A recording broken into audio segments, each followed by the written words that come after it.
Teatrla terapiyanın vəhdəti insanlara duyğularını ifadə etməyə və daxili təcrübələrini anlamağa imkan verir.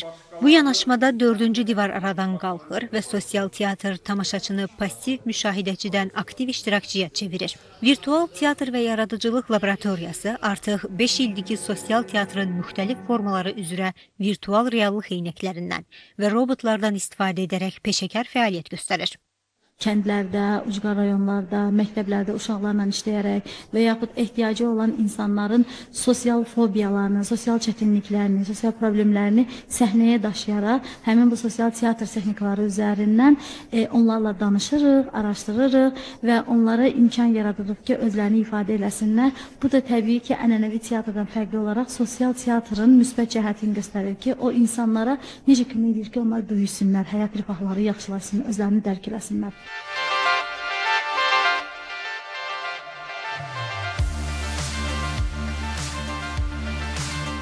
Burada həmçinin VR eynəkləri vasitəsilə tamaşaçı izləyici mövqeyindən çıxıb hadisənin iştirakçısına çevrilir.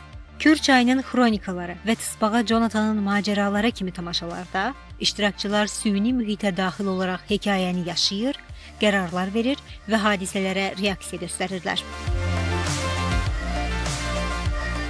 Bu uşaqlar üçün eynəkdə tamaşanı aparanda bizə dedilər ki, eynəkdə də tamaşa olar, hani bəs aksiyonlar və özləri həmin eynəyə daxil geyindikdən sonra meşəyə daxil oldular və hadisənin iştirakçısına çevirdilər. Orada da belə bir çağırış var ki, Tısbağa İlbizlə yarışa çıxır və təsadüfən çevrilir, çanağı üstündə qalır və deyir ki, balaca dostum, mənə kömək eləyə bilərsənmi?